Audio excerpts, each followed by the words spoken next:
আসসালামু আলাইকুম ওরহমতুল্লাহি ওয়াবারাকাতুহ। ঐতিহ্য পাঠাগারের গল্পের আসরে আপনাদের সকলকে স্বাগতম। আজকে আমরা ঈমানদীপ্ত চমৎকার এবং বাস্তব একটি ঘটনা শুনতে যাচ্ছি। ঘটনাটি থেকে আমরা মজবুত ঈমানের অনুপম উদাহরণ দেখতে পারবো। তো প্রিয় শ্রোতা বন্ধুরা, চলুন সেই ঈমানদীপ্ত চমৎকার এবং বাস্তব ঘটনাটি শুনে আসা যাক। সে বহুকাল পূর্বের কথা।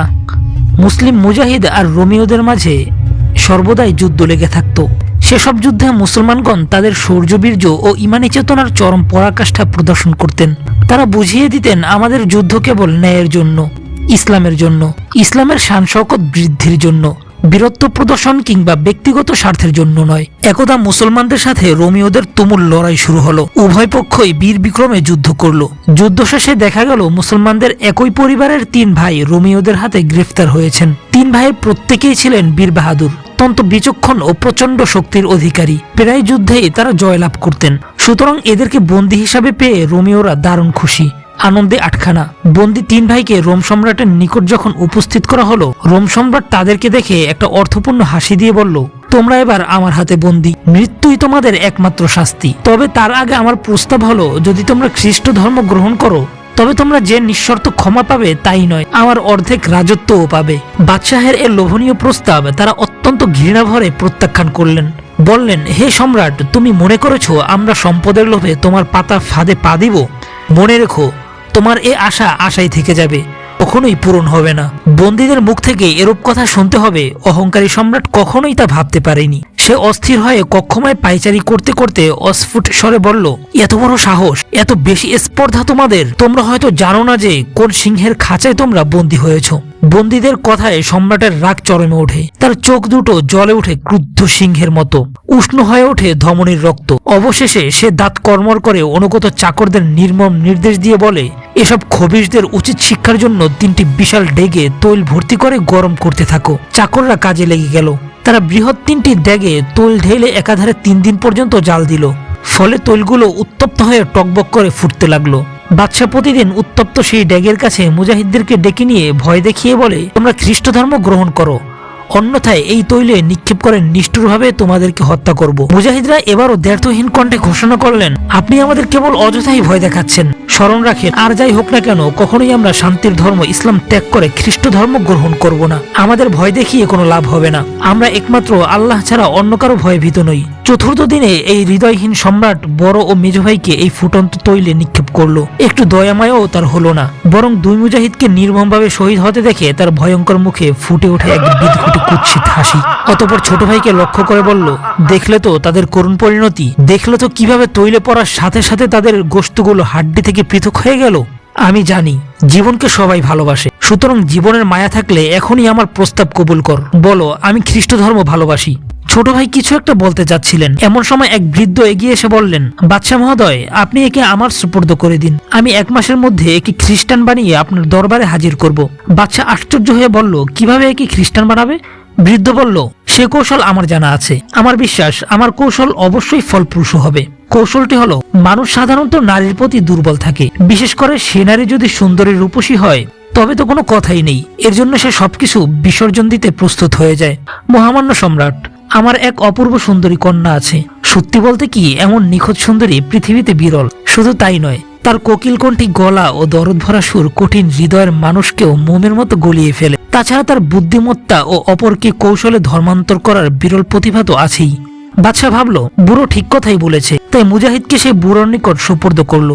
বুড়ো বন্দি মুজাহিদকে বাড়ি নিয়ে গেল। অতঃপর রক্তিম চন্দ্রিমার ন্যায় উজ্জ্বল চেহারা বিশিষ্ট ষোড়শী কন্যাকে ডেকে এনে বলল, এই নাও মা, ছেলেটি মুসলমান, যেভাবেই হোক তাকে খ্রিস্টান বানাবে। মেয়েটি বলল, আব্বু, আপনি চিন্তা করবেন না, অনায়াসেই আমি তাকে আমাদের ধর্মে দীক্ষিত করতে পারবো। আমার সব কৌশল জানা আছে, যে কোনো উপায়ে আমি আপনার সব আশা পূরণ করবই। এ বলে মেয়েটি বন্দি মুজাহিদকে নিজের সঙ্গে একই কক্ষে রাখতে লাগলো। আর বাধ্য হয়ে মুজাহিদ সাহাবিও যৌবন প্লাবনে কানায় কানায় পূর্ণ এক অনিন্দ সুন্দরীর সাথে থাকতে লাগলেন। কিন্তু কি আশ্চর্য, যে মেয়ের রূপ সৌন্দর্য ভুবনমোহনী, যার দৈহিক অবয়বে যে কোনো পুরুষকে পাগল করতে সক্ষম, যার অপূর্ব ভাবভঙ্গি ও রূপ জৌলস মরা পুরুষকেও নতুন জীবন দান করে, সেই মেয়ের সঙ্গে মুজাহিদ আজ একই বিছানায় কতদিন ধরে থাকছেন, কিন্তু একবারও তার দিকে চোখ তুলে তাকালেন না, একটি কথা পর্যন্তও বললেন না। বরং তিনি দিনভর রোজা রাখেন আর রাত হলে ইবাদত বন্দিগিতে মশগুল হয়ে যান। এই অবস্থায় কেটে গেল দীর্ঘ 1 মাস। বৃদ্ধ লোকটি বাদশাহের কাছ থেকে 40 দিনের সময় এনেছিলেন। তাই 1 মাস যাওয়ার পর সে মেয়েকে জিজ্ঞেস করলো, মা খবর কি, কাজ কতটুকু অগ্রসর হয়েছে, সময় কিন্তু আর বেশি নেই। মেয়েটি বলল, বাবা, 2 ভাইয়ের করুণ মৃত্যুতে মুজাহিদ অত্যন্ত বিষণ্ণতায় ভুগছে। কোনো বাহানাই সে আমার প্রতি আসক্ত হচ্ছে না। আপনি দয়া করে বাদশাহের কাছ থেকে আরো কিছুদিন সময় বাড়িয়ে আনুন এবং আমাদের জন্য মনোরম পরিবেশে একটি সুসজ্জিত কামরার ব্যবস্থা করুন। বৃদ্ধ পিতা তাই করল। এবার মেয়েটি জান প্রাণ দিয়ে তার চেষ্টা চালালো। সে কখনো তার যৌবনপুষ্ট দেহকে তার সামনে এলিয়ে ধরে বলে, হে মুজাহিদ, তুমি জানো না আমি কতদিন ধরে তৃষ্ণার্ত। আমি এত সুন্দরী হওয়া সত্ত্বেও তোমার সৌন্দর্যের মধ্যে আমি নিজেকে হারিয়ে ফেলি। আমার নিজের অস্তিত্ব তোমার মধ্যে বিলীন হয়ে যায়। মেয়েটি বারবার মুজাহিদকে কথার ছলনায় কাছে টানতে চায়। কখনো সে বলে, মুজাহিদ, আমার অপরূপ সৌন্দর্য ভরা যৌবন, ঢলঢল করা চেহারার দিকে একটিবার তাকিয়ে দেখো, চেয়ে দেখো আমি কতটা সুন্দর। তুমি কি জানো না, ফুল ফুটে নীরবে যদি ঝরে যায়, কেউ যদি তার ঘেরান গ্রহণ না করে, তবে সে ফুলের জীবনে কোনো সার্থকতা নেই। কিন্তু মুজাহিদের মধ্যে কোনো পরিবর্তন নেই। তিনি একটি বারো মেয়েটির দিকে চোখ তুলে তাকালেন না। খোদার ভয় ও অবিচল ঈমান সর্বদাই তাকে এ অবৈধ কাজ থেকে বিরত রেখে চলছে। উপরন্ত সে পালানোর, এমনকি তার 2 ভাইয়ের প্রতিশোধ নেওয়ার সুযোগ খুঁজছে। এভাবে করে দ্বিতীয় মেয়াদও পূর্ণ হয়ে গেল।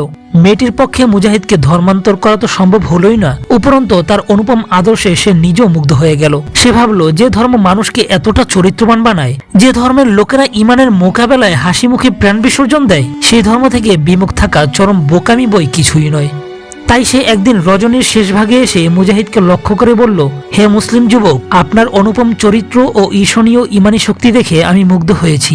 আপনি যা করেছেন, যে পথে রয়েছেন তাই সত্য। আমি আপনার সঙ্গে প্রতারণা করেছিলাম, চেয়েছিলাম সৌন্দর্যের ফাঁদে ফেলে আপনাকে ধর্মান্তরিত করব, কিন্তু তার হলো কই। উল্টো আমার মধ্যে এই বিশ্বাস জন্মেছে যে আপনার ধর্মই চিরন্তন, আপনার ধর্মেই রয়েছে সফলতা। এ ধর্ম ছাড়া অন্য কোনো ধর্মে মুক্তি ও সফলতা নেই। এখন আমার সব ভুল ভেঙে গিয়েছে, অনুগ্রহ করে আমায় ক্ষমা করুন। আমি আপনার সত্য ধর্ম গ্রহণ করতে চাই। আশা করি আপনি আমাকে দূরে ঠেলে দিবেন না।